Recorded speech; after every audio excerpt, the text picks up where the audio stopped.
നഴ്സറിക്ക് പോണതുകൊണ്ട് തന്നെ മോൾക്ക് മഴയിലിറങ്ങി കളിക്കാനൊന്നും ടൈം കിട്ടാറില്ലല്ലോ. അതേ മഴ കണ്ടപ്പോൾ അവൾക്ക് ഭയങ്കര സന്തോഷമുണ്ട്. അവൾക്ക് പറ്റിയ കോട്ടില്ലാത്തതുകൊണ്ട് അമ്മച്ചൻ്റെ തൊപ്പിയൊക്കെ എടുത്തിട്ടുണ്ട് മഴയിലിറങ്ങി കളിക്കണേ. ഈ തൊപ്പിയിട്ട നനയില്ല എന്ന് പറഞ്ഞിട്ട് ഇതേ തല മാത്രം നനഞ്ഞിട്ടില്ല, ബാക്കിയെല്ലാം നനഞ്ഞിട്ടുണ്ട് കേട്ടോ. പിന്നെ അവിടെ ഒന്ന് ഉറങ്ങിയിട്ടുണ്ടായിരുന്നു കേട്ടോ. ഉറങ്ങി എണീറ്റപ്പോൾ അമ്മമ്മ എടുത്തില്ല എന്ന് പറഞ്ഞിട്ടുള്ള പരിഭവമാണ്. വൈകുന്നേരം ആയപ്പോൾ അമ്മ നല്ലൊരു കോഫി ഉണ്ടാക്കിയിട്ടുണ്ടായിരുന്നേ, കുക്കറപ്പം ഞാൻ ഉണ്ടാക്കിയതാണ് കേട്ടോ. പുറത്ത് പോയിട്ട് എല്ലാവരും ഒരുമിച്ചിരുന്നിട്ടാണ് ചായയൊക്കെ കുടിച്ചത്. നീനുമോക്കാണെങ്കിൽ ഇങ്ങനത്തെ കടിയൊന്നും അവൾക്ക് ഇഷ്ടമല്ല, അവൾ കഴിച്ചില്ല കേട്ടോ. കോഫി കുടിച്ചിട്ടുണ്ടായിരുന്നേ, അത് അവൾക്ക് ഇഷ്ടമായിട്ടോ. അനിയനെ വീഡിയോ എടുത്തപ്പോൾ അവൻ തിരിഞ്ഞിരിക്കുകയാണേ. അടുത്ത വീട്ടിലെ താത്ത ചക്ക കൊണ്ടുവന്നിട്ടുണ്ടായിരുന്നേ, നല്ല മധുരം ഉണ്ടായിരുന്നു.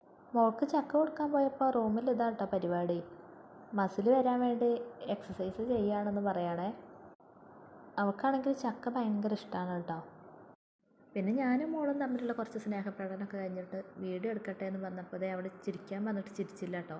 അവളെ ചിരിപ്പിക്കാൻ വേണ്ടിയിട്ട് ഇങ്ങനെയൊക്കെ ചെയ്യുകയാണേ. എവിടെ ചിരിക്കുന്നു, ആവശ്യത്തിനൊന്നും അവിടെ ചിരിക്കുകയല്ല.